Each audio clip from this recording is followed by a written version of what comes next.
My father was, he is on the left here, my father was officer of the General Staff of the Soviet Army. He was inspector of land forces, Soviet troops stationed in countries like Mongolia, Cuba, East European countries.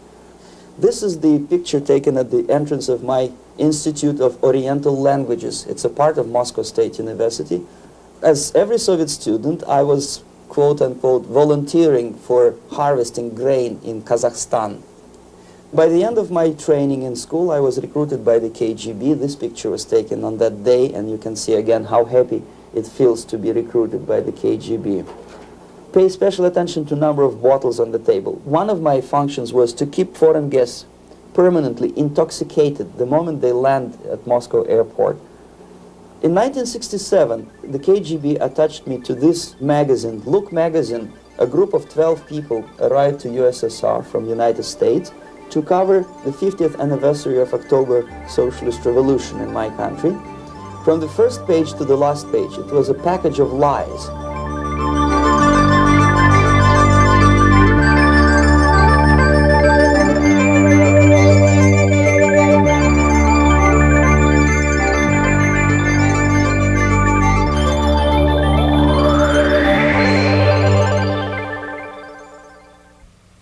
Our conversation is with Mr. Yuri Alexandrovich Bezmenov. Mr. Bezmenov was born in 1939 in a suburb of Moscow. He was the son of a high-ranking Soviet Army officer. He was educated in the elite schools inside the Soviet Union and became an expert in Indian culture and Indian languages. He had an outstanding career with Novosti, which was the, and still is, I should say, the press arm or the press agency of the Soviet Union. It turns out that this is also a front for the KGB. One of his interesting assignments was to brainwash foreign diplomats when they visited Moscow. And he'll tell us a little bit about how they did this and how they planted information which eventually wound up in the press of the free world. He escaped to the West in 1970 after becoming totally disgusted with the Soviet system, and he did this at great risk to his life. He certainly is one of the world's outstanding experts on the subject of Soviet propaganda and disinformation and active measures. Mr. Bezmenov, I'd like to begin by having you tell us a little bit about some of your childhood memories. Well, the most vivid memory of my childhood was Second World War, or to be more precise, the end of the Second World War, when all of a sudden United States, from a friendly nation, which helped us to defeat Nazism, turned overnight into a deadly enemy. And it was very shocking because all newspapers were trying to present an image of belligerent, aggressive American imperialism. Most of the things that we were taught is that United States is aggressive power, which is just about to invade our beautiful, free socialist country, that American CIA is dropping Colorado beetles on our beautiful potato fields to eliminate our crops. And each schoolboy had a picture of Colorado bug on the back page of his notebook. And we were instructed to go into collective fields to search for those little Colorado bugs. Of course, we couldn't find any. Neither we could find many potatoes. And that was explained again by the encroachments of the decadent imperialist power. The anti-American paranoia, hysteria in the Soviet propaganda was to such of such a higher degree that many less skeptical people or less stubborn would really believe that the United States is just about to invade our beautiful motherland, and some secretly hope that it will come true. That's interesting. Yes. Well, getting back to life inside the Soviet Union or inside communist countries in general, in this country, at the university level primarily, we read and hear that the Soviet system is different from ours, but not that different, and that there is a convergence developing between all of the systems of the world, and that really it doesn't make an awful lot of difference what system you live under because you have corruption and dishonesty and tyranny and all that sort of thing. From your personal experience, what is the difference between life under communism and life in the United States? Well, life is obviously very much different for simple reason that the Soviet Union is a state capitalist economically. It's a state capitalism where an individual has absolutely no rights, no value, his life is nothing, it's just like an insect. He is disposable, whereby in the United States even the worst criminal is treated as a human being, he has a fair trial, and some of them capitalize on their crimes. They publish their memoirs in their prisons and get handsomely paid by your crazy publishers. The differences, of course, in the daily life are very various, depending on whom we are talking about. In my own private life, I never suffered from communism simply because I was brought up in a family of high-ranking military officer. Most of the doors were open for me. Most of my expenses were paid by the government, and I never had any troubles with the authorities or with the police.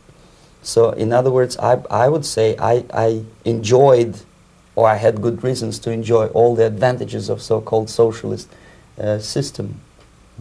My main motivations to defect had nothing to do with affluence. It was mainly moral indignation, moral protest, rebellion against the inhuman methods of the Soviet system. Well, specifically, what did you object to? I objected, first of all, against oppression of my own dissidents and intellectuals. And that was the most disgusting thing that I witnessed as a young man, young student, who was brought up at a very troublesome period in our history, from Stalin to Khrushchev, from total tyranny and oppression to some kind of liberalization. Second, when I started working for the Soviet embassy in India, to my horror, I discovered that we are millions times more oppressive than any colonial or imperialist power in the history of mankind. That my country brings to India not freedom, progress, and friendship between the nations, but racism, exploitation, and slavery, and of course economical inefficiency to this country. Since I fell in love with India, I developed something which by KGB standards is extremely dangerous thing. It's called split loyalty, when an agent likes a country of assignment more than his own country. I literally fell in love with this beautiful country, a country of great contrasts, but also great humility, great tolerance, and philosophical and intellectual freedoms. My ancestors used to live in caves and eat raw meat when India was a highly civilized nation 6,000 years ago. So obviously the choice was not to the advantage of my own nation. I decided to defect and to entirely dissociate myself from that brutal regime. Mr. Bezmenov, we've read a lot about the concentration camps and the slave labor camps under the Stalin regime. Now the general impression in America is that those things are part of the past. Are they still going on today, or what is the status? Yes.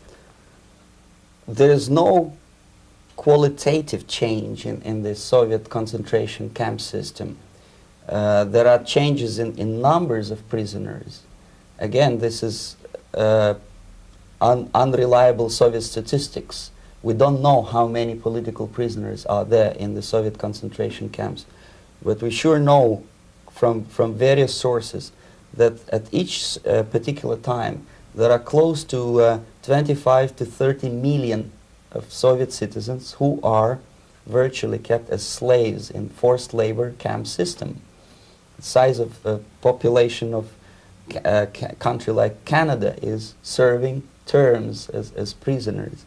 Incredible. So I would say that those intellectuals who try to convince American public that concentration camp system is a thing of the past are either conscientiously misleading public opinion, or they are not very intellectual people.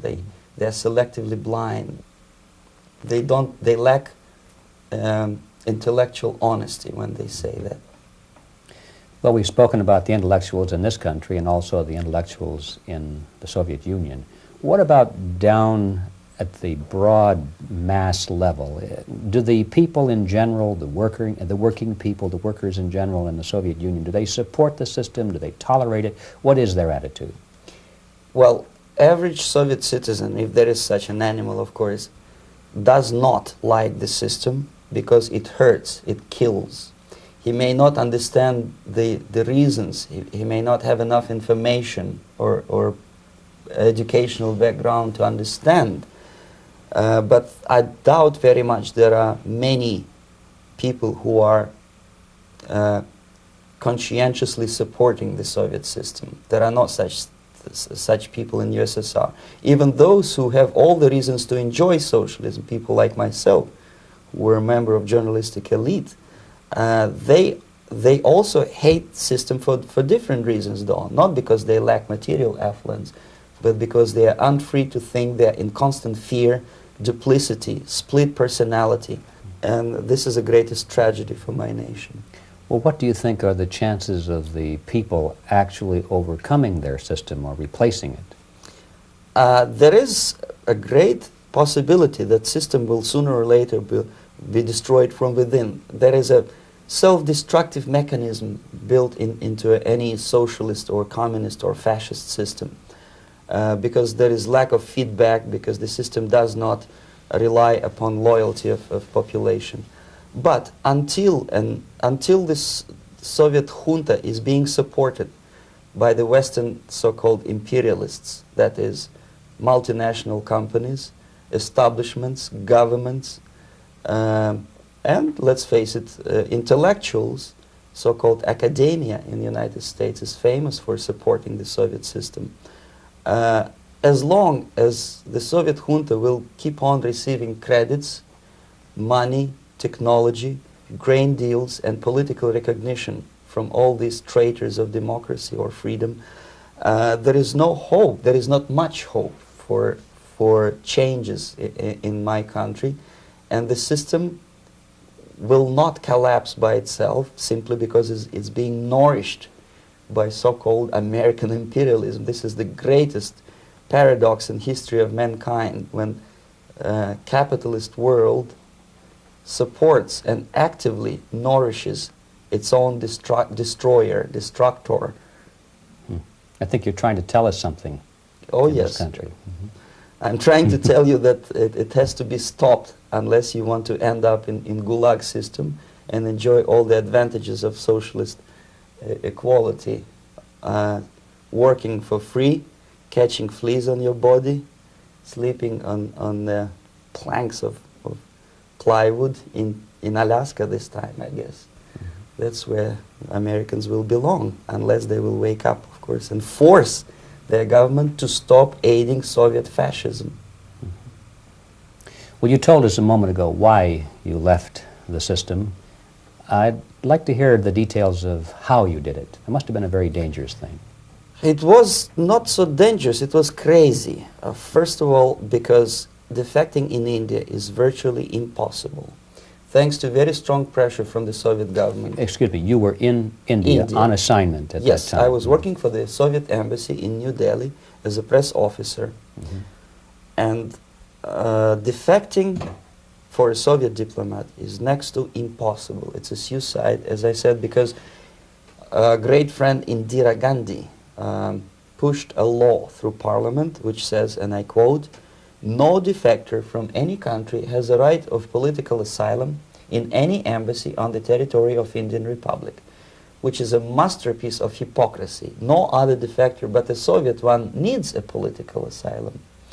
So knowing that perfectly well, I planned a craziest possible way to defect. I studied counterculture in India. There were thousands of young American boys and girls with no shoes, long hair, smoking hash and marijuana, studying sometimes Indian philosophy, sometimes simply pretending that they study. And they greatly annoyed Indian police, and they were laughing stock of Indians because obviously they were good-for-nothing students. I studied carefully where they congregate, what routes they travel, what language they speak, what do they smoke. And one day I simply joined a group of hippies to avoid detection of Indian police. I was dressed as a typical hippie with blue jeans, long camise shirts with all kind of nice decorations like beads, long hairs. I bought a wig because for several weeks I had to turn myself from a conservative Soviet diplomat into a very progressive American hippie. And that was the only way that I could avoid detection.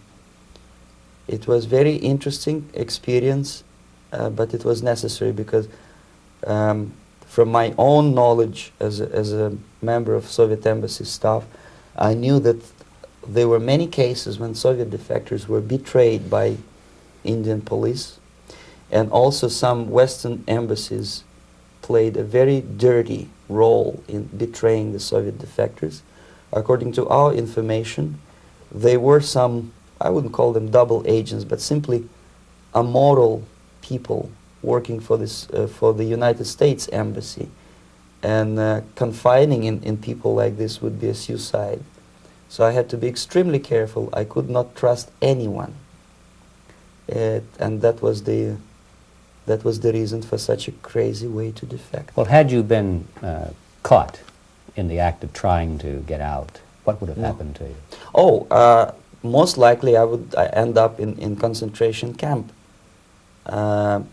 or depending on the situation and on the whim of some bureaucrat in KGB, maybe even executed. This is normal practice, quietly, of course, not publicly. But that would be the end of my defection, of course. Well, when did you finally make it to the United States? In 1970, after about 6 months of debriefing in Athens by the CIA, and I presume FBI too, they let me go first to Germany, then to Canada. That was my decision. I had to change my identity to protect my family and my friends in USSR.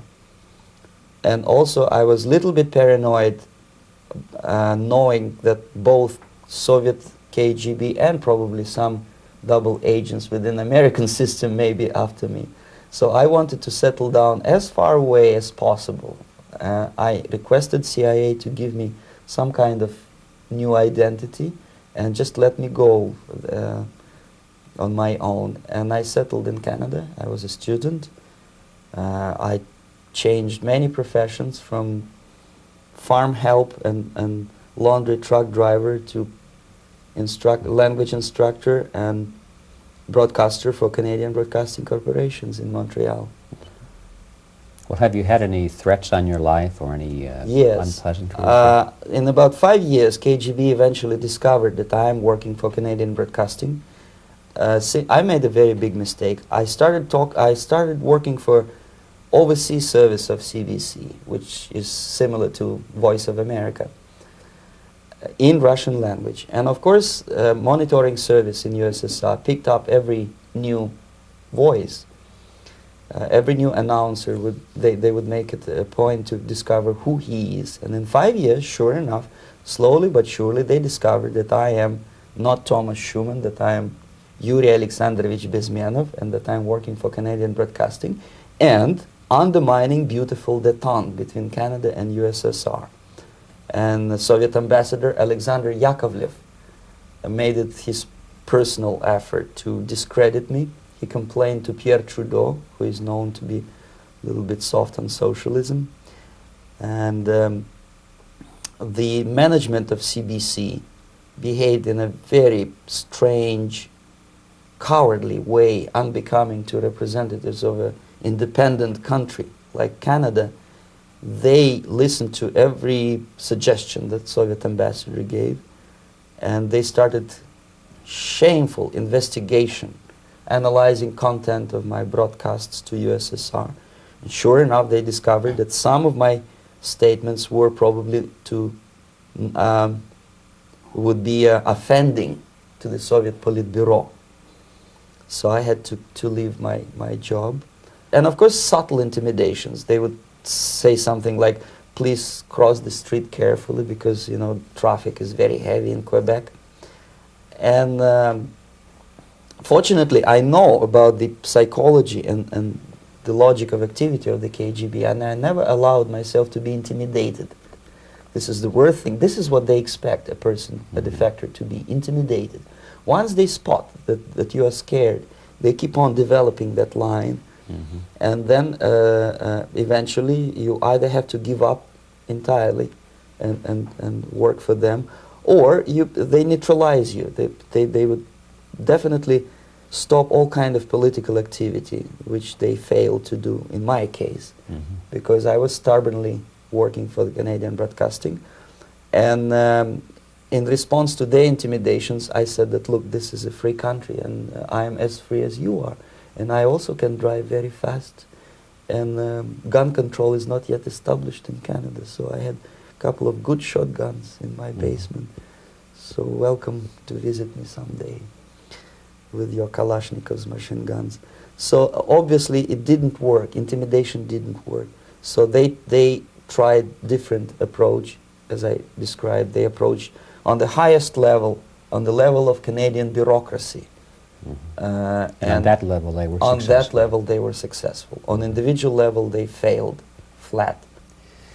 Mr. Bezmenov has brought a series of slides with him that he has taken from the Soviet Union, and I think this is a good time to take a look at the slides. Yes. Now, the viewers will be able to see these slides as we talk about them. Yes, this is a collection of slides which are, some of them are snapshots from my family album, some of them are documents which I smuggled from the Soviet embassy, and some are reproductions from local mass media. I usually show them to establish my credibility as a defector. This is a picture of my native town, Mytishi, about 20 miles north from Moscow. Characteristically, there is a statue of Comrade Lenin in the central square. This is myself at the age of 7, again, characteristically, under the statue of Comrade Stalin, extending his friendly hand to peoples of the world. At that age, of course, I was still idealistically minded young communist, and I still believe that sooner or later things will go for better. But I realized that the system stinks, that something is fishy, and that ideology is fake, and the propaganda about advanced Soviet agriculture simply didn't meet the criteria of reality. If they talk about abundance of food and there is none in the stores, there must be something wrong. My father was, he is on the left here, my father was officer of the General Staff of the Soviet Army. He was inspector of land forces, Soviet troops stationed in countries like Mongolia, Cuba, East European countries. Were he alive today, most likely he would be inspecting Soviet troops in Nicaragua, Angola, and many other parts of the world. Fortunately, he died and he didn't see the disgrace, because deep inside he was a Russian patriot. He didn't like the idea of expanding Soviet military might, especially in the areas where we were not welcomed at all. Unlike many other military officers, he was reporting directly to the Minister of Defense, bypassing KGB and diplomatic service. In other words, he was a trusted military professional. And my impression that this type of people are much less hawkish and adventuristic than party bureaucrats in Kremlin. When American mass media describes Soviet military as potentially dangerous counterpart for Pentagon, I simply laugh, because I know better. I know that the most dangerous part of the Soviet power structures are not military at all. Most likely, if they come to power in my country, they'll be more sensible negotiators for nuclear disarmament and withdrawal of the Soviet troops from many parts of the world. But if someone from the party structure or the KGB structure were to give the orders for a military intervention, they have to obey, they would follow, because they are professional military. But they, you see, the triangle of power and hate in USSR is the party at the top, the party elite, the oligarchy of the party, then the military, and the KGB at the bottom. They hate each other, and the most hated triangle, the most hated corner of the triangle is the Communist Party bureaucrats. They are the most adventuristic, senile megalomaniacs. They can start war, I wouldn't be surprised. Not the military. They know what war is. Yes. At least my father did. This is the picture taken at the entrance of my Institute of Oriental Languages. It's a part of Moscow State University. I graduated in 1963. and I Now, excuse me, which one were you on? I am on the right. You're on the right. And on the left is my my schoolmate Vadim Smirnov, who later was a apparatchik in the Central Committee of the Soviet Union Communist Party. What is an apparatchik? It's a functionary, something like civil service in British Empire.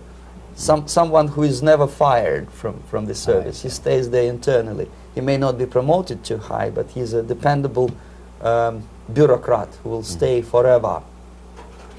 I studied not only languages, but also history, literature, even music. I'm on this picture. I'm trying to learn how to play Indian musical instrument. I even tried to look like an Indian when I was second-year student. Not bad, right? Yes, actually it was strongly encouraged by the instructors in my school, because the graduates of my school were later on employed as diplomats, foreign journalists, or spies. As every Soviet student, I was quote-unquote volunteering for harvesting grain in Kazakhstan. This is the biggest agricultural blunder of the Soviet government. But I didn't have much choice, of course, because the communist motto borrowed from the Bible says, "Those who do not work shall not eat." And you can see me eating, therefore I was working, and you can see how happy I was about it. I went through a very extensive physical and military training, including the military games in areas, suburban areas of Moscow. And here, for example, we are on the tour in Arkhangelsk area. And by the end of my training in school, I was recruited by the KGB. This picture was taken on that day, and you can see again how happy it feels to be recruited by the KGB. Our conversation with Yuri Alexandrovich Bezmenov, who is a defector from the Soviet Union, a former propaganda agent for Novosti and the KGB, will continue after this message.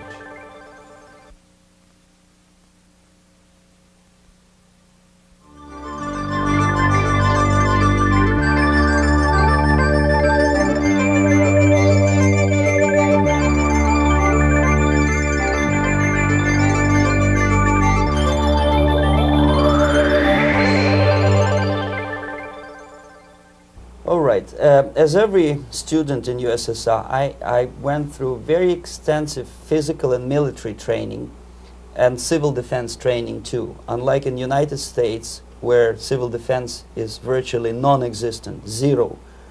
In USSR, every student, whatever his major subject, has to go through very extensive 4-year military and civil defense training.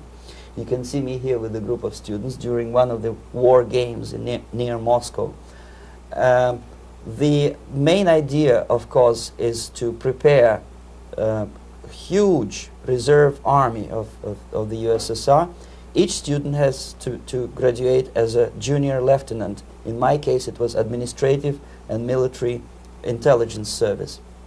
My first assignment was to India as a translator with the Soviet Economical Aid Group, building refinery complexes in Bihar state and Gujarat state.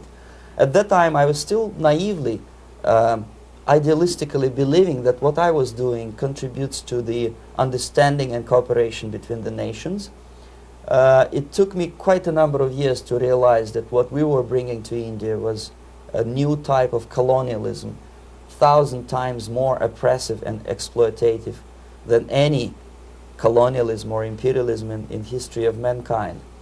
But at that time, I was still hoping that, well, maybe it's not that bad, could be worse, and things may go for better. And I even tried to implement the beautiful Marxist motto, "Proletarians of all the countries unite."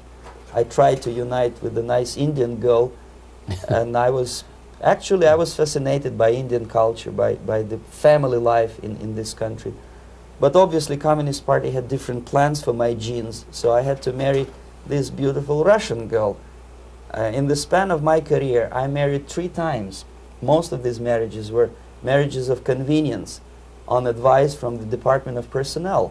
This is normal practice in USSR. When a Soviet citizen is assigned to a foreign job, he has to be married, either to keep family in USSR as hostages, or, if it's a convenience marriage like mine, so that the husband and wife are virtually informers on each other to prevent defection or contamination by decadent imperialist or capitalist ideas. In my case, I hated that girl so much that the moment I landed in Moscow, we were divorced, and I married later, second time. By the end of my first assignment in India, I was promoted to the position of public relation officer. You can see me here translating a speech by a Soviet boss. And you're on the right. I'm on the right here, yes. And it was, the occasion was commissioning of the refinery complex in Bihar, Barauni. Back in Moscow, I was immediately recruited by Novosti Press Agency, which is a propaganda and ideological subversion front for the KGB. 75% of the members of the Novosti are commissioned officers of the KGB. The other 25 are, like myself, co-opted agents who are assigned to specific operations. In this particular case, you can see me talking to students of Lumumba Friendship University in Moscow. This is a huge school under the direct control of the KGB and Central Committee, where future leaders of the so-called national liberation movements are being educated and selected carefully. And some of them have absolutely, neither, this for example is a group of students from Lumumba. They don't look like students at all. They look more like military, and that's exactly what they were. They were dispatched back to their countries to be leaders of the so-called national liberation movements, or to be translated into normal human language, leaders of international terrorist groups. Another area of activity when I was working for the Novosti was to accompany groups of so-called progressive intellectuals, writers, journalists, publishers, teachers, professors of colleges. You can see me here in Kremlin. I'm second on the left, with a group of Pakistani and Indian intellectuals. Most of them pretended they don't understand that we are actually working on behalf of the Soviet government and the KGB. They pretended that they are actually being guests, VIP intellectuals, that they are treated according to their merits and their intellectual abilities. For us, they were just a bunch of political prostitutes to be taken advantage for various propaganda operations. Therefore, you can see perfectly well the senior colleague of mine on the left doesn't really have that much respect on his face, and myself with a very skeptical smile, typical KGB sarcastic smile, anticipating another victim of ideological brainwashing. This is how a typical conference in Novosti headquarters in Moscow looked like. Sitting in the middle is Boris Burkov, the then director of Novosti Press Agency, high-ranking party bureaucrat in the Department of Propaganda. I am standing next to a famous Indian poet, Sumitranandan Pant. He was famous because he was an author. He was the author of a famous poem titled Rhapsody to Lenin. That's why he was invited to USSR, and everything was paid by the Soviet government. Pay special attention to number of bottles on the table. This is one of the ways to kill the awareness or curiosity of foreign journalists. One of my functions was to keep foreign guests permanently intoxicated the moment they land at Moscow airport. I had to take them to the VIP lounge and toast to friendship and understanding between the nations of the world. Glass of vodka, then a second glass of vodka. And in no time, my guests would be feeling very happy.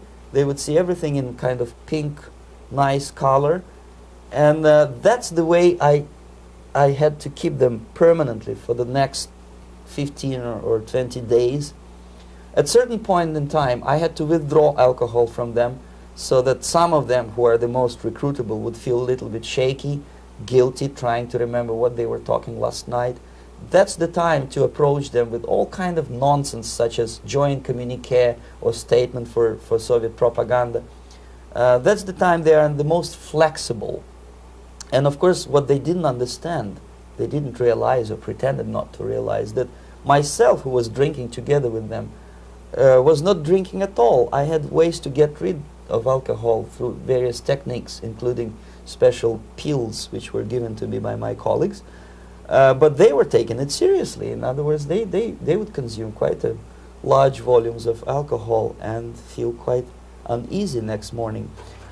In 1967, the KGB attached me to this magazine, Look magazine. A group of 12 people arrived to USSR from United States to cover the 50th anniversary of October Socialist Revolution in my country. From the first page to the last page, it was a package of lies, propaganda cliché, which were presented to American readers as opinions and deductions of American journalists. Nothing could be far from truth. These were not opinions. They were not opinions at all. They were the clichés which the Soviet propaganda wants American public to think that they think. If it does make any sense at all. It sure does, because from the viewpoint of the Soviet propaganda, although there are some subtle criticisms of the Soviet system, the basic message is that Russia today is a nice, functioning, efficient system supported by majority of population. That's the biggest lie. And of course, American intellectuals and journalists from Look magazine elaborated on that untruth in various different ways. They intellectualized that lie. They found all kinds of justifications for telling lies to American public.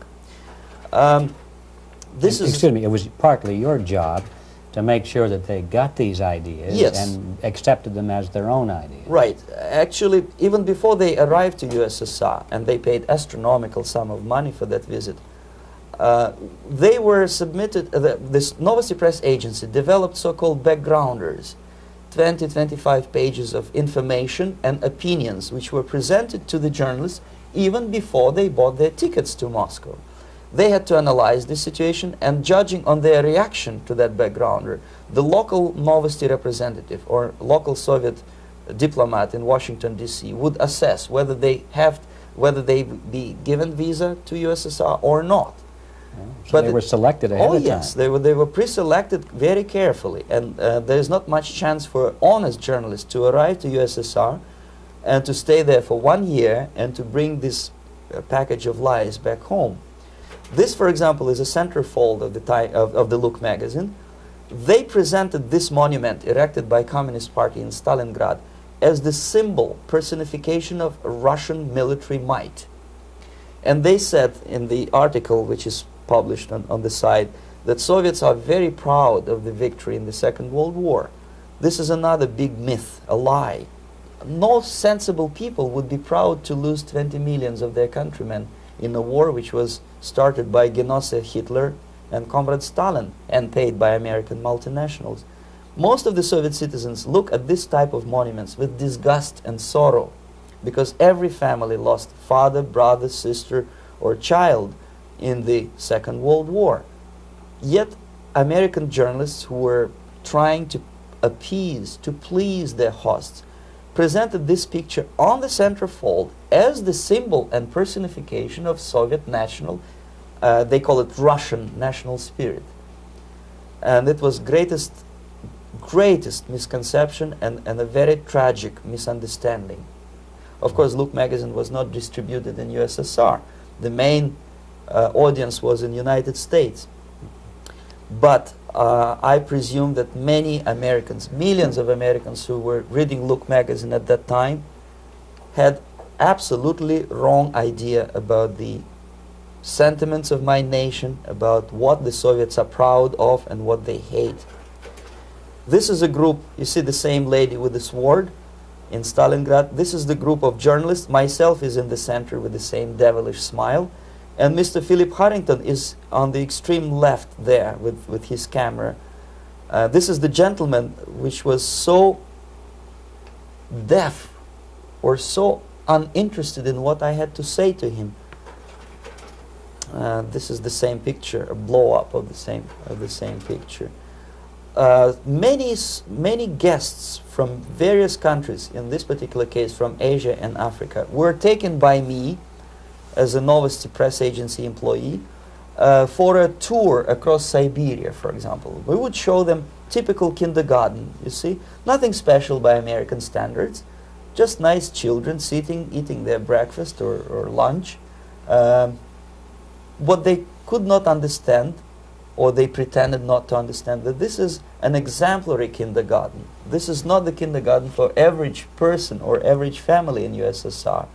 And we maintain that illusion in their minds. You can see myself under the red spot in the middle there, with the same business-like expression. I'm doing my job. That's what I'm assigned to do, and that's what I was paid to do. But deep inside, I still hope that at least some of these useful idiots would understand that what they are looking at has nothing to do with the level of affluence in my nation. This is a better picture which reflects the true spirit of the Soviet childhood. This picture was printed in a Canadian government publication by mistake. In the middle you can see children playing on a small courtyard, and the caption goes, "This is a typical kindergarten in Siberia." What these idiots didn't understand, that it is not kindergarten at all. It is a prison for children of political prisoners. But there was not a single mentioning that what they were visiting actually was an area of concentration camps. And the job of people like myself to help them to not to notice that they are actually talking to prisoners. Most of the children were dressed, especially on the occasion of the foreigners' visit. Of course, there were no corpses on the ground. There were no machine gun guards. And well, it looks not very pleasant, as you see. It looks dull, but obviously it does not create an impression that this is actually a prison. Well, did any of the journalists have the curiosity to ask about prisons and that kind of thing? Yes. They were in Siberia. This Yes. is what you associate. Yes, some of them asked questions, and naturally we would give them, for the stupid question, we give them stupid answer. No, there are no prisons in Siberia. No, most of the people who you see are free citizens of USSR. They are very happy to be here, and they are contributing to the glory of the socialist system. Some of them pretended that they believe what I was telling them, and most of them, we may discuss it later, what are the motivations of these people? Why would they stubbornly bring lies to their own population through their own mass media? I have various answers to this. There is not a single explanation. It's a complex of explanations. It's fear, pure biological fear. They understand that they are on the territory of an enemy state, a police state. And just to save their rotten skins and their miserable jobs, their affluence back home, they would prefer to tell a lie than to ask truthful questions and report truthful information. Second, most of these schmucks were afraid to lose their jobs, because obviously if you tell truth about my country, you will not last long as a correspondent of New York Times or Los Angeles Times. They will fire you. What kind of correspondent are you? You obviously cannot find common language with Russians if they kick you out in 24 hours. So just by trying to be conformist to their own editorial bosses, they tried not to offend the sentiments of the Soviet administrators and people like myself. Deep inside, I hope they would insult my or offend my sentiments. Obviously, they preferred not to. Another reason, I refuse to believe it, but obviously there is another reason. Obviously, it's a greed. These people earn a lot of money. When they come back to USA, they claim that they are experts on my country. They write books which sells in million copies, titled like Russians, The Truth About Russia. Most of it is lie about Russia. Yet they claim to be Sovietologists. They play back myth about my country, the propaganda cliches. Yet they stubbornly resist the word of truth. If a person like Solzhenitsyn is either defecting or kicked out of USSR, they try all their best to discredit him and to discourage him. I don't have much chance to appear on national network with a true story about my country. But a useful idiot like Hendrik Smith or Robert Kaiser, they are big heroes. They come back from USSR, they say, oh, we were talking to dissidents in Russia. Big deal. Soviet dissidents are chasing American correspondents in the streets, and they are cowardly escaping from these contacts. For some strange reason, if you want to know more about Spain, you refer to Spanish writers. If you want to learn more about French, you read French writers. Even about Antarctica, I bet you would read penguins. Only about the Soviet Union, for some strange reason, you read Hendricks and Schmendricks and all kind of Kissingers, because they claim that they know more about my country. They know nothing, or next to nothing, or they pretend that they know more than they actually do. I would say they are dishonest people who lack integrity and common sense and intellectual honesty. They bring back all kind of stories like that. A kindergarten in Siberia. Omitting the most important fact, it's a prison for children of political prisoners. Another greatest example of monumental idiocy of American politicians. Edward Kennedy was in Moscow, and he thought that he is a popular, charismatic American politician who is easygoing, who can smile, dance at the wedding in Russian Palace of Marriages. What he did not understand, or maybe he pretended not to understand, that actually he was being taken for a ride. This is a staged wedding, especially to impress foreign media or useful idiots like Ed Kennedy. Most of the guests there, they had security clearance, and they were instructed what to say to foreigners. This is exactly what I was doing. You can see me in the same damn wedding palace in Moscow where Ed Kennedy was dancing here. You see, smiling. He thinks he's very smart. From the viewpoint of Russian citizens who observe this idiocy, he's narrow-minded, egocentrical idiot who tries to earn his own popularity through participation in propaganda farces like this. Here you can see myself. On the right, again, exemplary Soviet bride. On the left, 3 journalists from various countries, Asia, Africa, and Latin America. Obviously, they enjoying the situation. They will go back home and write the reports. We were present on a regular Soviet wedding. They were not present on a regular Soviet wedding. They were present, they were parts of a farce, of a circus performance. Another thing which I had to, sometimes risking my life to explain to foreigners. Time magazine, for example, is very critical of South African racist regime. The whole article was dedicated to the shameful internal passport system where blacks are not allowing to live with whites. For some strange reason, for the last 14 years since my defection, nobody wanted to pay attention to my passport. This is my passport. It also shows my nationality, and it has a police rubber stamp, which is called propiska in Russian language, which assigns me to a certain area of residence. I cannot leave that area, same way as this black man cannot leave the area in South Africa. Yet we call South African government racist regime. Not a single Jane Schmonda or Fonda is brave enough, courageous enough to come to media and say, look, this is what happens in USSR. I send a copy of my passport to many American liberals and civil rights defenders and all the other useful idiots. They never bothered to answer me back. This shows what kind of integrity, what kind of honesty these people are. They're a bunch of hypocrites because they don't want to recognize a good example of racism in my country.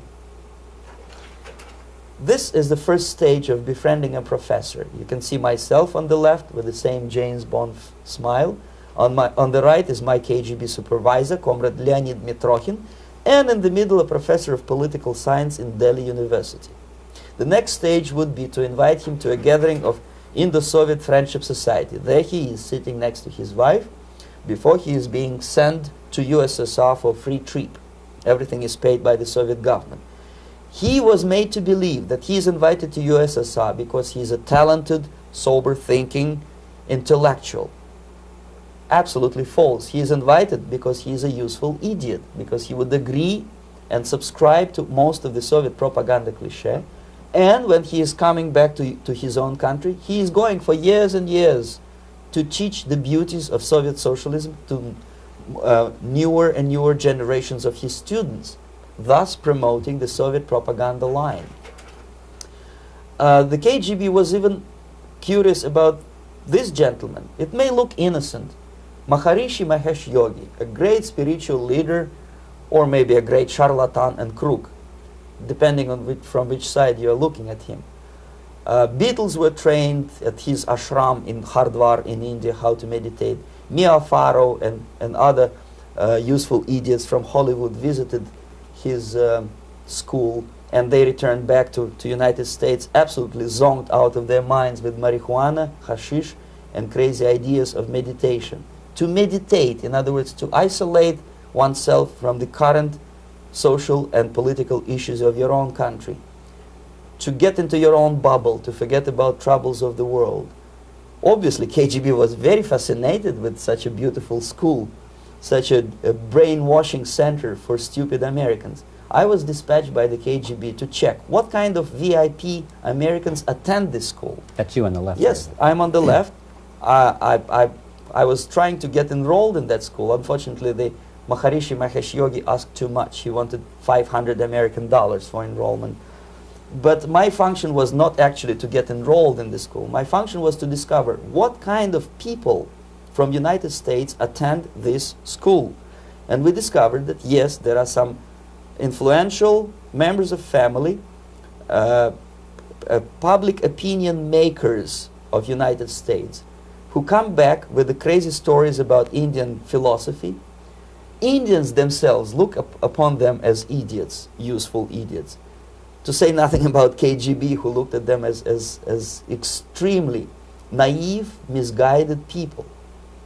Obviously, a VIP, say a wife of a congressman, or a prominent Hollywood personality, after being trained in that school, is much more instrumental in the hands of manipulators of public opinion and KGB than a normal person who understands, who looks through this type of fake religious training. Why would they be more susceptible to manipulation? I just mentioned that because, you see, a person who is too much involved in introspective meditation.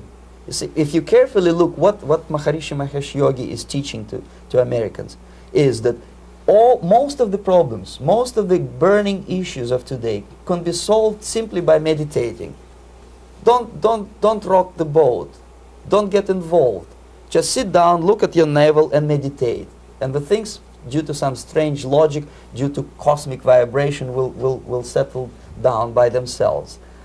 This is exactly what the KGB and Marxist-Leninist propaganda wants from Americans, to distract their opinion, attention, and mental energy from real issues of the United States into a non-issues, into a non-world, non-existent harmony. Obviously, it's more beneficial for the Soviet aggressors to have a bunch of duped Americans than Americans who are self-conscious, healthy, physically fit, and alert to the reality. Maharishi Mahesh Yogi obviously is not on the payroll of the KGB. But whether he knows it or not, he contributes greatly to demoralization of American society.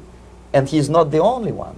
There are hundreds of those gurus who come to your country to capitalize on naivete and stupidity of Americans. It's a fashion. It's a fashion to meditate. It's a fashion not to be involved. So obviously, you can see that if KGB were that curious, if they paid my trip to Hardwar, if they assigned me to that strange job, obviously they were very much fascinated. They were convinced that that type of brainwashing is very efficient and instrumental in demoralization of the United States. Our conversation with Yuri Alexandrovich Bezmenov, who is a defector from the Soviet Union, a former propaganda agent for Novosti and the KGB, will continue after this message.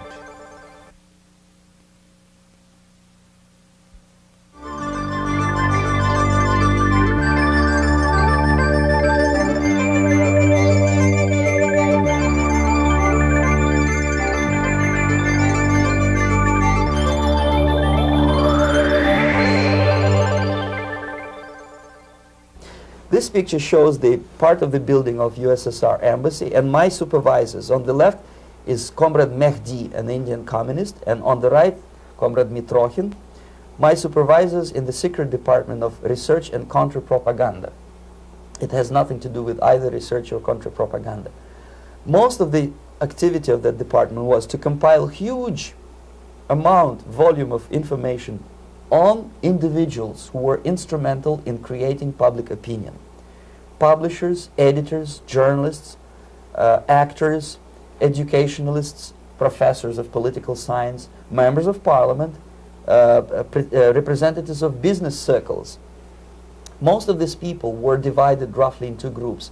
Those who would toe the Soviet foreign policy, they would be promoted to the positions of power through media and public opinion manipulation. Those who refused the Soviet influence in their own country would be character assassinated or executed physically come revolution. Same way as in the small town of Hue in South Vietnam, several thousands of Vietnamese were executed in one night when the city was captured by Viet Cong for only 2 days. And American CIA could never figure out how could possibly communists know each individual, where he lives, where to get him, and would be arrested in one night, basically in some 4 hours before dawn, put on a van, taken out of the city limits and shot. The answer is very simple. Long before communists occupied the city, there was extensive network of informers, local Vietnamese citizens, who knew absolutely everything about people who are instrumental in public opinion, including barbers and taxi drivers. Everyone who was sympathetic to the United States was executed. Same thing was done under the guidance of the Soviet embassy in Hanoi, and same thing I was doing in New Delhi. To my horror, I discovered that in the files where people were doomed to execution, there were names of pro-Soviet journalists with whom I was personally friendly. Pro-Soviet? Yes. They were idealistically minded leftists who made several visits to USSR, and yet the KGB decided that come revolution or drastic changes in political structure of India, they will have to go. Why is that? Because they know too much.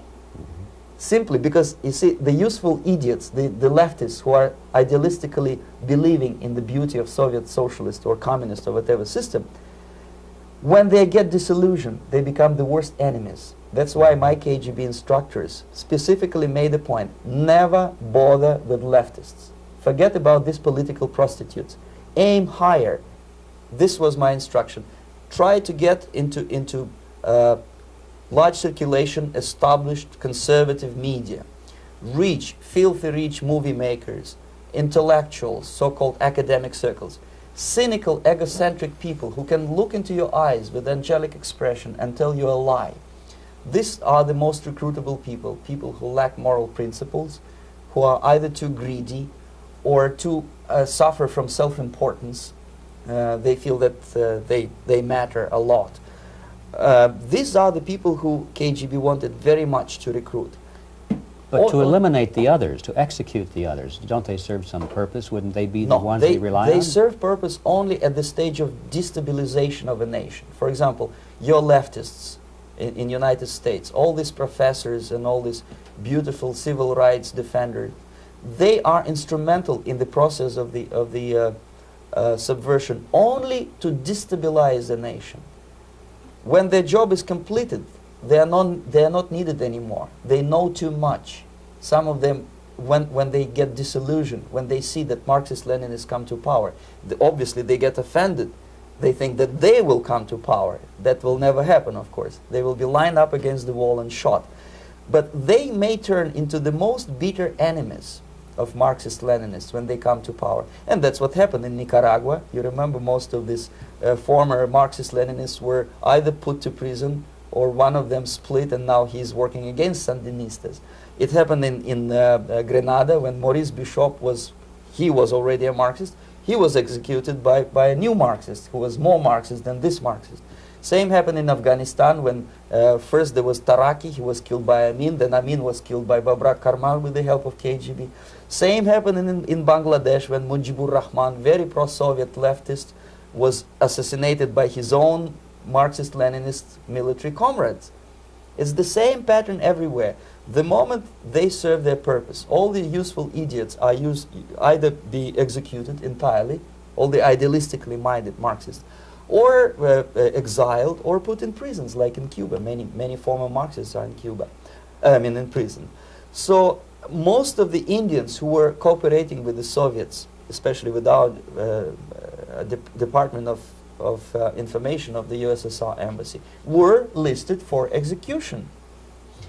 And when I discovered that fact, of course I was sick. I was mentally and physically sick. I thought that I'm going to explode one day during the briefing at the ambassador's office. I would stand up and say something that we are basically a bunch of murderers.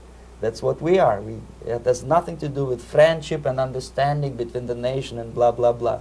We are murderers. We behave as a bunch of thugs in a country which is hospitable to us, a country which with ancient traditions. But I did not defect. I tried to get the message across. To my horror, nobody wanted even to listen, least of all to believe what I had to say. And I tried all kinds of tricks. I would leak information through letters or lost documents or something like that. And still I got no message. The message was not published, even in the conservative mass media of India. The immediate impulse to defect was Bangladesh crisis, which was described by American correspondents as Islamic grassroots revolution, which is absolute baloney. There was nothing to do with Islam, and there was no grassroots revolution. Actually, there are no grassroots revolutions, period. Any revolution is a byproduct of a highly organized group of conscientious and professional organizers, but has nothing to do with grassroots. In Bangladesh, it was nothing with grassroots. Most of the Awami League party members, Awami League means People's Party, were trained in Moscow in the High Party School. Most of the Mukti Fauj leaders, Mukti Fauj in Bengali means People's Army, same as SWAPO and all kind of liberation armies all over the world, the same bunch of useful idiots. They were trained at Lumumba University and various centers of the KGB in Simferopol, in Crimea, and in Tashkent. So when I saw that Indian territory is being used as a jumping board to destroy East Pakistan, I saw myself thousands of so-called students traveling through India to East Pakistan, through the territory of India, and Indian government pretended not to see what's going on. They knew perfectly well, the Indian police knew it, the intelligence department of Indian government knew it, the KGB of course knew it, and the CIA knew it. That was most infuriating, because when I defected and I explained to the CIA debriefers they should watch out because East Pakistan is going to erupt any moment, they said I was reading too many James Bond novels. Anyway, so East Pakistan was doomed. One of my colleagues in the Soviet consulate in Calcutta, when he was dead drunk, he ventured into the basement to relieve himself, and he found big boxes which said printed matter to Dhaka University. Dhaka is the capital of East Pakistan. And since he was drunk and curious, he opened one of the boxes and he discovered not printed matter. He discovered Kalashnikov guns and ammunition in there. Anyway, it's a long story. When I saw the preparations for the invasion into East Pakistan, obviously I wanted to defect immediately. The only thing I couldn't at that time make up my mind when and where and how. One of the reasons, of course, you see, I was in love with India. I mentioned it before. I spoke the languages. I socialized with people. And I understood that I had to act fast unless I want this beautiful country to be permanently and irreparably damaged by our presence. One of the reasons not to defect was, as you can see, I was living in relative affluence. Who the hell in the normal mind would defect and do what? To be abused by your media, to be called McCarthyist and fascist and paranoid, or to drive a taxi in New York City? What for? What the hell for should I defect? To be abused by Americans, to be insulted in exchange for my effort to bring the truthful information about impending danger of subversion. As you can see, I was living in quite a comfortable conditions next to swimming pool, where Indians were not allowed, by the way. I was highly paid expert in propaganda. I had my family. I was respected by my nation. My career was cloudless. The third reason, how to defect with the family. To defect with the baby and the wife would be virtual suicide, because according to law, that hypocritical law which I quoted before, the Indian police will have to hand me over back to the KGB, and that will be the end of my defection and probably my life. Again, I cannot smuggle my wife because she was not quite sure what I was doing. She was not that idealistically involved, and she was definitely not in the total picture of what I was doing for the KGB. She would be shocked if I you know, put her in my van and drive her to the American embassy or elsewhere. That would be a greatest danger. So again, I had to defect in such a way that my defection would look as simple disappearance. And there were many cases like that when the Soviet agents simply disappeared, either killed in action or, thanks to their curiosity and their close contacts with radicals, some of them were killed by the Marxists, by the way. It happened in many African countries when the Soviet KGB were killed by Africans themselves. Not because they hated Marxism-Leninism, but because they were simply trigger-happy bunch of unruly characters. If you give them a machine gun, they will shoot.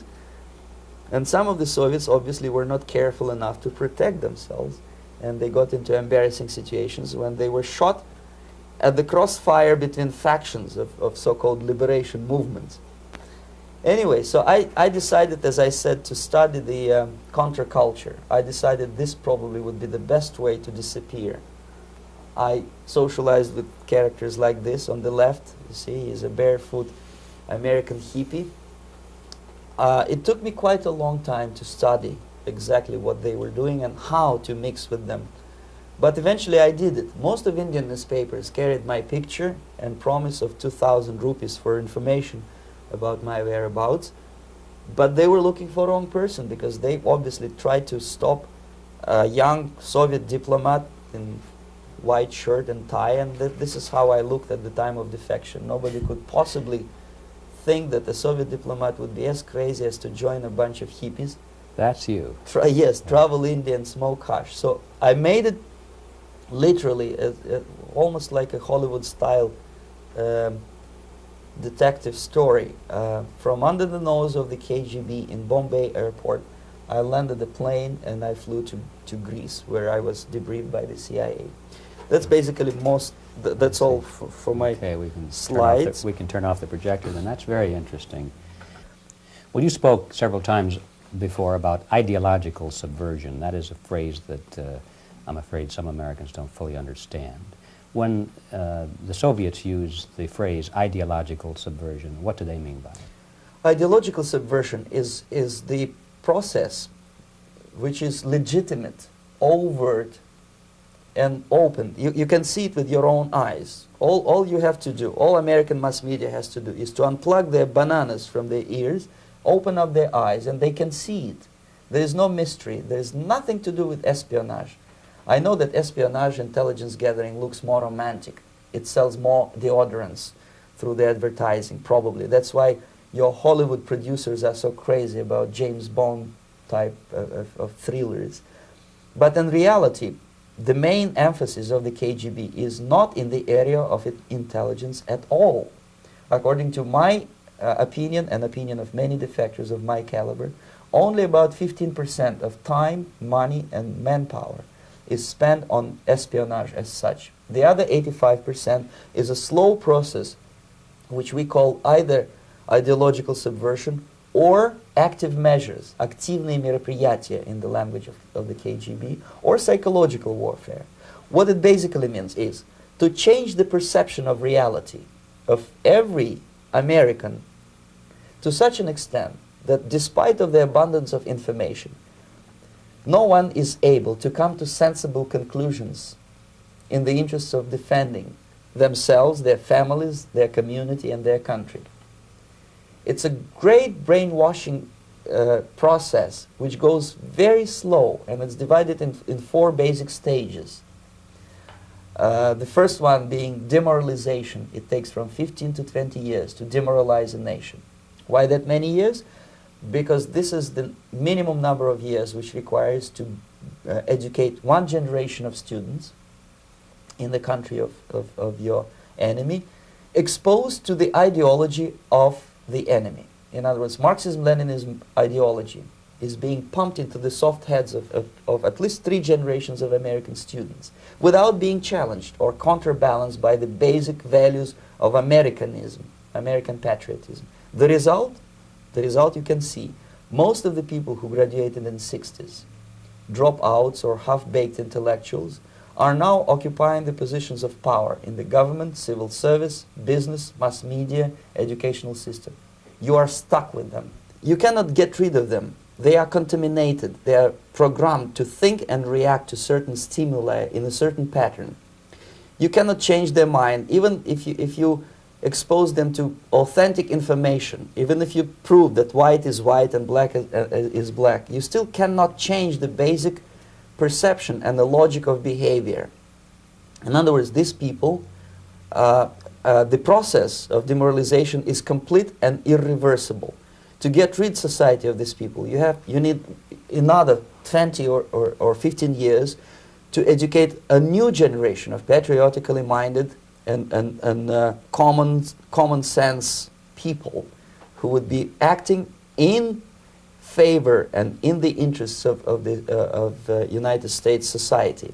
And yet these people who've been programmed and, as you say, in place and Yes. who are favorable to an opening with the Soviet concept, these are the very people who would be marked for extermination in this country? Most of them, yes. Simply because the psychological shock when they will see in future what the beautiful society of equality and social justice means in practice, obviously they will revolt. They will be very unhappy, frustrated people. And the Marxist-Leninist regime does not tolerate these people. Obviously they will join the links of dissenters, dissidents. Unlike in present United States, there will be no place for dissent in future Marxist-Leninist America. Here you can get popular like Daniel Ellsberg and filthy rich like Jane Fonda for being dissident, for criticizing your Pentagon. In future, these people will be simply squashed like cockroaches. Nobody is going to pay them nothing for their beautiful, noble ideas of equality. This they don't understand, and it will be greatest shock for them, of course. The demoralization process in the United States is basically completed already. For the last 25 years. Actually, it's overfulfilled because demoralization now reaches such areas where previously not even Comrade Andropov and all his experts would even dream of such a tremendous success. Most of it is done by Americans to Americans, thanks to lack of moral standards. As I mentioned before, exposure to true information does not matter anymore. A person who was demoralized is unable to assess true information. The facts tell nothing to him. Even if I shower him with information, with authentic proof, with documents, with pictures, even if I take him by force to the Soviet Union and show him concentration camp, he will refuse to believe it until he is going to receive a kick in his fat bottom. When a military boot crashes his, then he will understand, but not before that. That's the tragic of the situation of demoralization. So basically America is stuck with demoralization, and unless, even if you start right now, here, this minute, you start educating new generation of Americans, it will still take you 15 to 20 years to turn the tide of ideological perception of reality back to normalcy and patriotism. The next stage is destabilization. This time, subverter does not care about your ideas and the patterns of your consumption. Whether you eat junk food and get fat and flabby, it doesn't matter anymore. This time, and it takes only from 2 to 5 years to destabilize a nation, what matters is essentials: economy, foreign relations, defense systems. And you can see it quite clearly that in some areas, in such sensitive areas as defense and economy, the influence of Marxist-Leninist ideas in the United States is absolutely fantastic. I could never believe it 14 years ago when I landed in this part of the world that the process will go that fast. The next stage, of course, is crisis. It may take only up to 6 weeks to bring a country to the verge of crisis. You can see it in Central America now. And after crisis, with a violent change of power, structure, and economy, you have so-called the period of normalization. It may last indefinitely. Normalization is a cynical expression borrowed from Soviet propaganda. When the Soviet tanks moved into Czechoslovakia in '68, Comrade Brezhnev said, "Now the situation in brotherly Czechoslovakia is normalized." This is what will happen in the United States if you allow all these schmucks to bring the country to crisis, to promise people all kind of goodies and the paradise on earth, to destabilize your economy, to eliminate the principle of free market competition, and to put a big brother government in Washington, D.C., with benevolent dictators like Walter Mondale, who will promise lots of things, never mind whether the promises are fulfillable or not. He will go to Moscow to kiss the bottoms of new generation of Soviet assassins, never mind. He will create false illusions that the situation is under control. Situation is not under control. Situation is disgustingly out of control. Most of the American politicians, media, and educational system trains another generation of people who think they are living at a peacetime. False. United States is in the state of war, undeclared total war against the basic principles and the foundations of this system. And the initiator of this war is not Comrade Andropov, of course. It's the system. However ridiculous it may sound, the world communist system or the world communist conspiracy, whether I scare some people or not, I don't give a hoot. If you are not scared by now, nothing can scare you. But you don't have to be paranoid about it. What actually happens now, that unlike myself, you have literally several years to live on unless the United States wake up. The time bomb is ticking. With every second, the disaster is coming closer and closer. Unlike myself, you will have nowhere to defect to, unless you want to live in Antarctica with penguins. This is it. This is the last country of freedom and possibility. Okay, so what do we do? What is your recommendation to the American people? Well, the immediate thing that comes to my mind is, of course, there must be a very strong national effort to educate people in the spirit of real patriotism, number one. Number two, to explain them the real danger of socialist, communist, whatever, welfare state, big brother government. If people will fail to grasp the impending danger of that development, nothing ever can help United States. You may kiss goodbye to your freedom, including freedoms to homosexuals, to prison inmate. All this freedom will vanish, evaporate in 5 seconds, including your precious lives. The second thing, the moment at least part of United States population is convinced that the danger is real, they have to force their government. And I'm not talking about sending letters, signing petitions, and all this beautiful, noble activity. I'm talking about forcing United States government to stop aiding communism. Because there is no other problem more burning and urgent than to stop the Soviet military-industrial complex from destroying whatever is left of the free world. And it is very easy to do. No credits, no technology, no money, no political or diplomatic recognition, and of course no such idiocy as grain deals to USSR. The Soviet people, 270 millions of Soviets, will be eternally thankful to you if you stop aiding a bunch of murderers who sit now in Kremlin and whom President Reagan respectfully calls government. They do not govern anything, least of all such complexity as the Soviet economy. So basic, two very simple, maybe too simplistic answers or solutions, but nevertheless they are the only solutions. Educate yourself, understand what's going on around you. You are not living at the time of peace. You are in a state of war, and you have precious little time to save yourself. You don't have much time, especially if you are talking about young generation. There's not much time left for convulsions to the beautiful disco music. Very soon it will go, just overnight. If we are talking about capitalists or wealthy businessmen, I think they are selling the rope on which they will hang very soon. If they don't stop, if they cannot curb their unsettled desire for profit, and if they keep on trading with the monster of the Soviet communism, they are going to hang very soon. And they will pray to be killed, but unfortunately they will be sent to Alaska probably to manage industry of slaves. It's simplistic. I know it sounds unpleasant. I know Americans don't like to listen to things which are unpleasant. But I have defected not to tell you the stories about such idiocy as microfilm, James Bond type espionage. This is garbage. You don't need any espionage anymore.